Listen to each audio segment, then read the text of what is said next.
Well, and the whole thing about like if you've broken one of the 10 Commandments, you're guilty of yes. Yeah. Even though we have a different system of punishment for those things. Yeah, and like we kind of measure like, oh, well, that's not as bad, but little white lies. Yeah.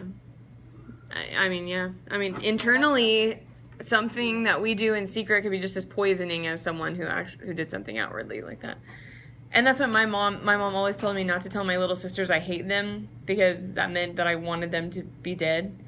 And I was like, well, that's a little extreme, you know, like I'm just, and so I was just, and I remember one time my little sister had on a pair of pants that I didn't want her wearing, of mine, and I saw her, and I looked at her, and I was like, and I just mouthed it, and she ran to tell my mom. I was like, no, I didn't say that, wait, oh my gosh, but yeah, so I got in trouble for that all the time, but I learned, and so now I really don't say that often. I don't use that word very much because it's just how I was raised, but Tongue is a sword. Mm-hmm. It hurts more than someone beating you up. Yeah. Because it's permanent and it can't be taken away. Yeah. That saying, sticks and stones may break my bones, but words will never hurt me, is like complete lie. Yeah.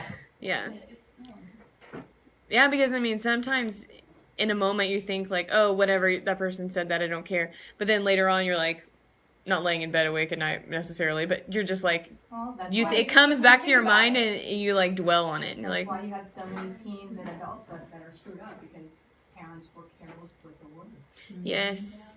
Yes, I saw on, there's this guy that spoke at the last Springfield conference. His name is Lyle Phillips. I follow him on Instagram now, ever since then. Do you follow him? Yeah. And he's a pastor and a dad, and he posted a picture of him holding his son, and his caption said, supposedly for every one negative thing you say, it takes like, I think he said like 20 or something. It was like a lot.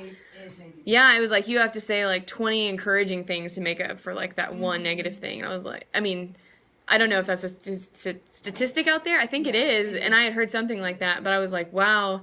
I mean, you know, you better, if you like tear someone down, you better be like just lavishing on the love afterward, because I mean, the way that kids like remember things too. Yeah. Just they remember all of the things you don't want them to remember. I know, yeah. So that made me, I don't know, that kind of convicted me, and made me like remember the future. Like if I ever lashed out at somebody or at my son, you know, and said something like degrading or like really hurtful, to make sure I come back later, come back around and really overdo it with the love, you know, kind of thing. So they say just saying what's wrong with you, your kids like out of lashing, just out of irritation or anger. What is wrong with you? Mm-hmm. It's like some of the worst words that you can say to them, because it puts in their head that there may be something wrong with them. Yeah. You know, and then they just kind of play that on repeat. Yeah. You know?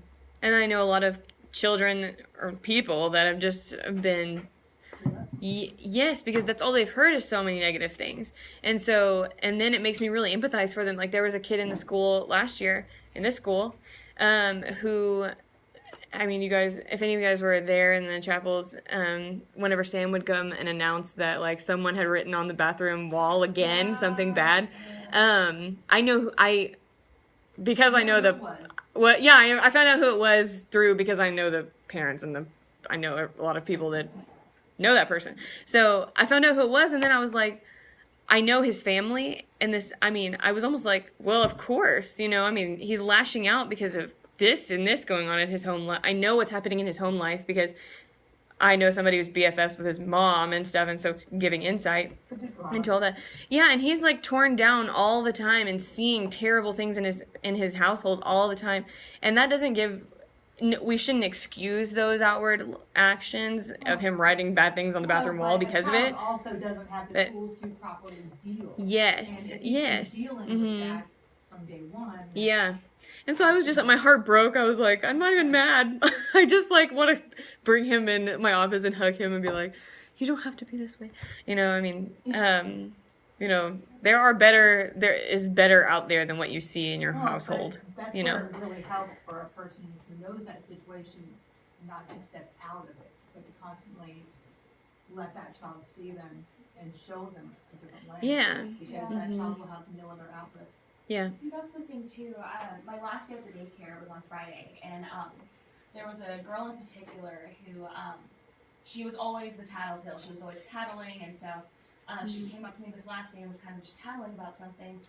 And I just told her, you know, hey, we're not going to tattle. And she was just so, you know, bent on telling me like what was going on. I told her, you know, you need to stop. And Mm-hmm. nothing bad, but she just